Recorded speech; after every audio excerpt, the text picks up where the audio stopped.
Bafowethu, nginibingelele namhlanje kumhla ka-10 ku-April.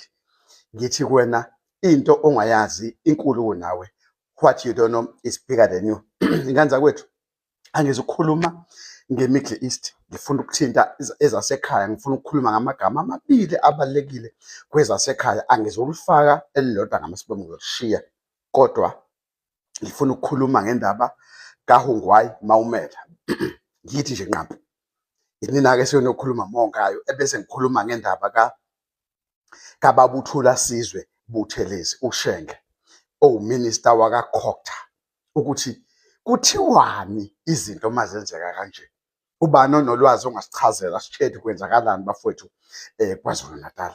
Zinganza kwethu ake ngiqale ngezasekhaya la KwaZulu Natal. La KwaZulu Natal sibonile iy'moto ey'ningi zithe chithisaka kuthiwa sithengelwa amakhosi. Ngibe nokudideka ngibe sengisala ukuthi le mali engaka ethengeza imoto zithengwa ubani? Zithengwa uCokta one, noma zithengwa ubaba uThula Sizwe Buthelezi ngephakethe lakhe, noma zithengwa i-IFP. Bafowethu angazi, ngifuna ukwazi. Ake ningitholeleni ulwazi, ningichazele ngokukhulu ukushesha. Izinto ey'njena bafowethu asikwazi ukuthula ngazo, kuningi osekwenzakalile. Ngithe mangilalela indaba zakamasipala waseTshwane ngalizwe igazi lami libila, ngalizwe igazi lami linyanta mani ukuthi no man, kunezinto ey'loyo zenzeka nje singazazi. Ngifuna ukuthola bafowethu umuntu ozokwazi ukuthi angitholele udaba ngey'ndaba zey'moto lezi ekuthiwa zithengelwe amakhosi, esibone khona zivezwa umnumzana uThula Sizwe Buthelezi owuminister wakaCokta. Ngifuna umuntu onolwazi ozokwasitshele noma la kuma-comment, khuluma uthini ukubona kwakho, ucabangani, iphumaphi le mali, kwenzakalani, iyiphi imali esetshenzisiwe. Ngifuna ukwazi lokho ngoba angikaze ngakuzwa lokho, bengiqala ukubona kuthiwa kuthengelwa amakhosi imoto ey'ngaka. Iqhamukaphi leya mali, iyiphi i-department esponsorishile.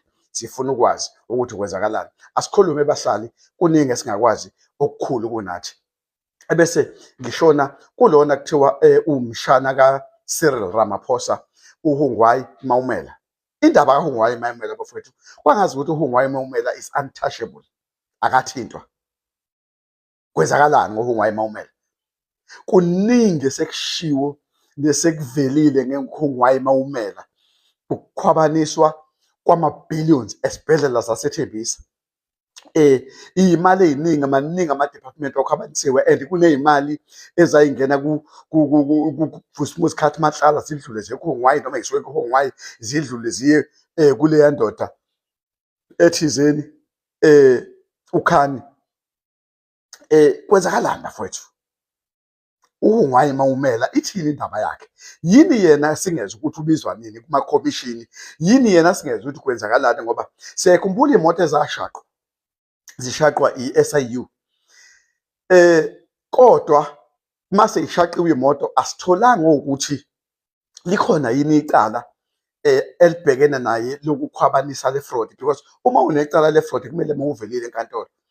Bafowethu, siyabadinga abantu abawochwepheshe, abahlakaniphile, aba-analyzer nje bakhona la sinabo, abaziyo ukuthi yini le engenzekile kahle, who is fooling who, kwenzakalani eSouth Africa.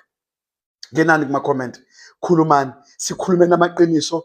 Lo mnyaka bafowethu esikuyona akusiwona umnyaka wokufihla izinto, ngoba iminyaka yona qobo layo inendlela yokuzirevelela amaqiniso, iwakhiphe onke amaqiniso. Wena uma usacabanga ukuthi kunento oyifihlile oyazi wedwa, khohlwa uyikhohlisa.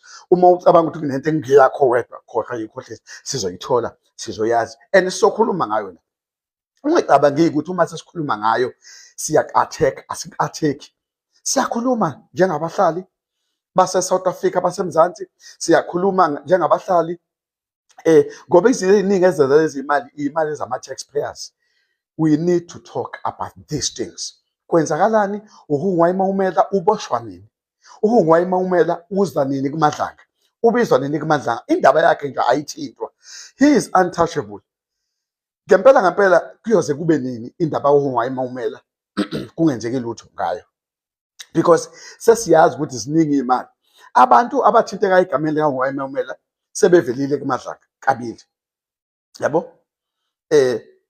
Noma ke sithi nje uKhathi Mahlala akavelanga kuMadlanga kodwa bayekuyena enkantolo futhi Maporo, kodwa enye indoda sengikhohliwe igama ubani uHasim what owayekhona laphana kuMadlanga last month, owavela kwakumhla ka-16, wayiveza ukuthi kuney'mali ezayilokhu ijika zirawunda kanje. Lo wayemelwe abameli laba ababenenkani. Kwenzakalani bafowethu ngendaba kaHungwayi Maumela? Kuzokhulunywa nini ngayo? Yini manje evimbile ngendaba kaHungwayi Maumela? Ebese-ke singabahlali sazi ukuthi kwenzakalani. Uyena muntu engifuna ukwazi ngempela ukuthi indaba yakhona ikuphi. Are we in good standing ngokuthi kukhwatshaniswa imali yasithembisa? Are we in good standing ukuthi kube khona umuntu ozoba ney'moto nje inqwaba ngisho engenamaphepha, zithathwe i-SIU iphinde kuthiwa ibuyisele emuva? Kwenzakalani ngoHungwayi Maumela? Asikhulumeni ngale ndaba bafowethu, sizwe ukuthi kuzokwenza kanjani. Eyokugcina nje sengivala ngoba usuku lami lobhizi kakhulu namhlanje bafowethu. Izolo bekunesithangami sabey'ndaba. Ma-fighters nithini? Ma-fighters ningabi ignorant nganza kwethu. Singabalandeli nje bepolitiki. Ngiyangizwa ama-fighters, ningabi abalandeli abangaboni emehlweni nabangezwa. Kwenzakalani? Kumele kukhulunywe amaqiniso ma-fighters. Kodwa ibingekho i-confidence, anginayo nami i-confidence ngesithangami sabey'ndaba lapho ekukhuluma khona umnumzana uJulius Malema izolo. Anginayo i-confidence bafowethu, ngilahlekile, anginayo i-confidence. Angifuni ukusho into ey'ningi kodwa bona bafowethu njengamanje ngi-confused ngendaba kamnumzana uJulius Malema. Use-contradict izinto eziningi and nizomkhulumela, niyamvikela. Lalela, uma ngisuke ngikhuluma-ke mina ngama-leader epolitiki, you must know, ngake ngayiveza ukuthi ama-leader epolitiki njengamanje ngokwami engicisho ngiwathande ngifisa ukuthi engathi engasebenzisana anamalandeli abaningi. Ngangade ngithe ngafisa ukuthi engathi ubaba uMongameli ngahlangana nendodana yakhe engikholwa ukuthi wayitshala wayikhulisa kwipolitiki uJulius Malema. Kodwa bafowethu angazi, ayikhona bafowethu, angikho sure. Angikho sure. Uma ngilandela izinto, indlela yena aresponda ngayo ezintweni nezinto ey'khulunywa uyena umlomo wakhe, uma uthi ayilandele uhambe zive sey'hlephuke, kuvuleke kube ngathi kushawe ngebhomu leli bridge ekuthiwa i-B1 lase-Iran. Ngivese ngidideke kakhulu, kuvuleka ispace esingaka. Uma-ke nje wavula umlomo kuvele kuqhekeke. But lezi nkulumo abey'khuluma izolo ayikho i-confidence kuzona. Uyabona nje ubehlanganisa nje ekhuluma izinto eziningi ey'contradict. Ingabe iyona ipolitiki? Ungabe isona i-structure sepolitiki indlela akhuluma ngayo? Nizwile, angifuni ukuthi ngithe uthe, kodwa nje ngiyakhumbula ukuthi ngaphandle kwalokhu engikuzwe noBafana Msiza ekhuluma ngakho ukuthi wathi isitha se-EFF i-MK jiki manje izolo usethi i-ANC MK i-EFF ibona abama-future balelizwe. Sebesebenzisanile ukuthi bebe nokuxhumana ekukhulumeni nanokuthi benga-athekhani ezindabeni ze-enemy, ngoba lezi ndaba athekhwana kuzona, lezi ndaba umnumzane uJulius Malema akhuluma kuzona izindaba zesitha. Sonke i-mainstream